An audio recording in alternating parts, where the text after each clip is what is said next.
Welcome back to Cooking with Ndidi, and we're on episode 2, the $20 grocery challenge, and we're on day 5 and 6. That's where we're going to have baked chicken and dressing with green beans. I'm going to add some potatoes to stretch the green beans. This isn't my usual dressing that I make, but this is a budget version. And for this dressing, I'm going to use prepared cornbread mix corn kits. This is my mother-in-law, who is 94, mother-in-law's, favorite box or packaged cornbread.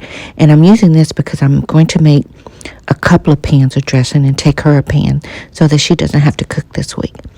So you can use this, or you can make homemade cornbread with flour, cornmeal, baking powder, eggs, milk, pinch of sugar. All right, the recipe will be down in the description part of this video, so don't worry about it. I will give you a generic recipe, and as always, tweak it to fit your taste buds, okay? Now, if you remember correctly, when I made the chicken and sausage gumbo for days 3 and 4, I froze half of those chicken thighs. So I've thawed out the chicken thighs, and I'm going to use that to make my chicken and dressing. All right, I'm going to put it in my large measuring cup, add some chicken broth to it, and it's not quite completely thawed out, so I'm going to defrost it in the microwave. Now, while it's defrosting, I'm going to go on and get the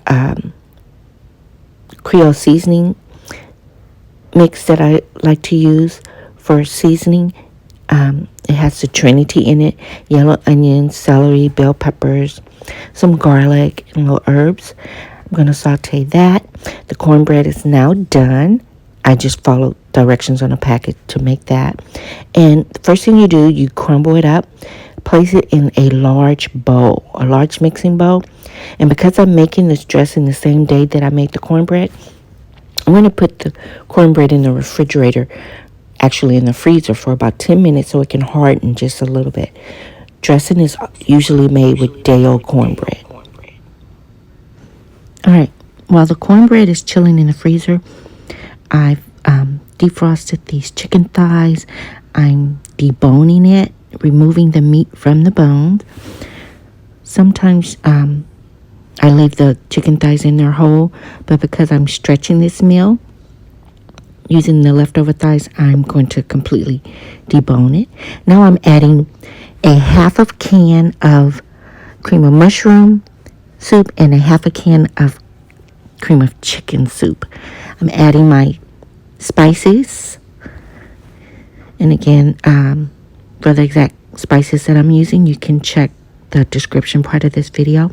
And while I'm at it, please do not forget to hit subscribe, like, and comment. I truly appreciate that support. All right, I've whisked it together, and the reason I put everything in this Pyrex bowl is so that my spices are evenly saturated throughout the cornbread mixture. You know, sometimes if you just sprinkle it on there, you might miss a spot or two. But if you season your liquid, then everything is balanced. All right. Now I'm adding the sauteed vegetables. I'm going to use my gloves because you really want to get in there and make sure everything is evenly mixed with the vegetables. Now I'm pouring the liquid soup mixture with chicken. Give it a good whisk, and you do not want your dressing dry, so that's why I'm mixing it a little bit, getting a feel for it, and I'm adding the liquid slowly.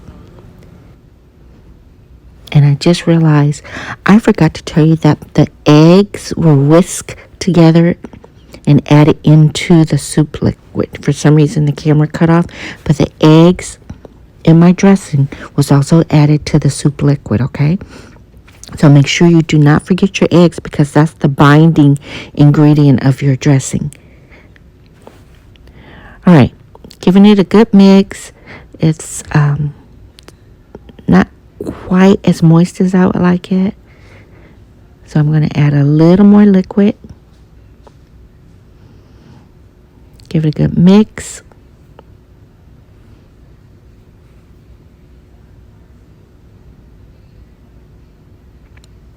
All right, this is about the consistency that I like for mine to have.